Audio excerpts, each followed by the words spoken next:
Portion होता है medium का जहाँ पे डेंसिटी और प्रेशर का वैल्यू लार्जर होता है उसके एवरेज वैल्यू से, उसको हम क्रेस्ट बोलते हैं। मतलब कि जो मीडियम वो है डेंसिटी का, ठीक है, डेंसिटी जैसे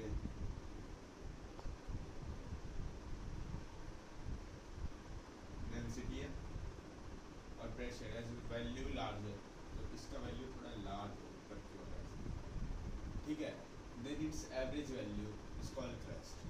तो इसका जो एवरेज वैल्यू होगा ना, ये होगा आपका क्रेस्ट। क्रेस्ट बोल सकते हो, क्रेस्ट बोल सकते हो, कुछ भी बोल दो, ठीक है। जो पोर्शन होता है मीडियम का जहाँ पे डेंसिटी और प्रेशर का वो वैल्यू स्मॉल होता है, देन इट्स एवरेज वैल्यू, उसको हम डेफ बोलते हैं।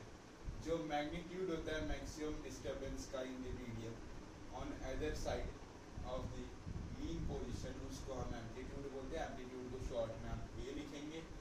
जब एक साउंड प्रोपोगेट करता है थ्रू ए मीडियम, जो डेंसिटी होता है मीडियम का और मीडियम ऑसिलेट का बिटवीन ए मैक्सिमम वैल्यू और ए मिनिमम वैल्यू, ठीक है। जो चेंज है डेंसिटी में और प्रेशर में from the maximum value to the minimum value in the audience to the maximum value is called oscillation, उसको हम oscillation. The number of complete oscillation पर सेकेंड इज कॉल्ड फ्रीक्वेंसी। पढ़ा है ये हम शॉर्ट में भी लिखते हैं। Of the sound wave its unit is hertz, SZ, ठीक है। ये था पूरा आपका थर्ड पार्ट का पोर्शन।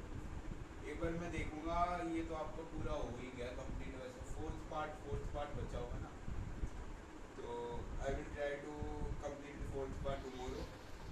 और ये आपको अगर समझ में जहाँ नहीं आ रहा वो आप लिख सकते हो, इसकी फोटो मैं अपलोड कर दूँगा, फोटो नहीं PDF अपलोड कर दूँगा। लिंक पे जाना है आपको, सिंपली वहाँ पे लिंक को क्लिक करना है, डाउनलोड करना है, और वहाँ से आपको डाउनलोड करके आप लिख भी सकते हो या वैसे ही आप और ही पढ़ सकते हो, ठीक है। सब कुछ समझ में आ गया? दोबारा एक बार रिपीट कर देता हूँ, ठीक है। जो पोर्शन होता है मीडियम का जहाँ पे डेंसिटी और प्रेशर का वैल्यू लार्जर होता है उसके एवरेज वैल्यू से, उसको हम डिस बोलते हैं, ठीक है। समझ में आ गया? जो पोर्शन है मीडियम का जहाँ पे डेंसिटी और प्रेशर का वैल्यू स्मॉलर होता है उसके एवरेज वैल्यू से, उसको हम डेफ बोलते हैं।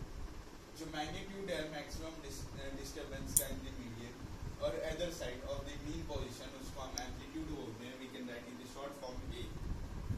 When a sound propagates through a medium, then the density of the medium oscillates between a maximum volume and a minimum value। मतलब जब साउंड प्रोपोगेट्स होता है थ्रू मीडियम के थ्रू, जो डेंसिटी होता है मीडियम का वो ऑसिलेट करता है बिटवीन ए मैक्सिमम वैल्यू और ए मिनिमम वैल्यू के थ्रू। जो चेंज है डेंसिटी और प्रेशर में from the maximum value to minimum value और again to the maximum value is called oscillation, ठीक है। The number of complete oscillation per second is called frequency. V of the sound wave, it unit is hertz. Thank you, ठीक है। और इसके आगे का अगर थोड़ा सा कुछ बच रहा है, जैसे एक्स्ट्रा क्वेश्चंस हो गए या इसके आगे का थोड़ा नोट्स बच रहा है या कुछ भी बच रहा है, तो वो आपको कल की क्लास में मिलेगा।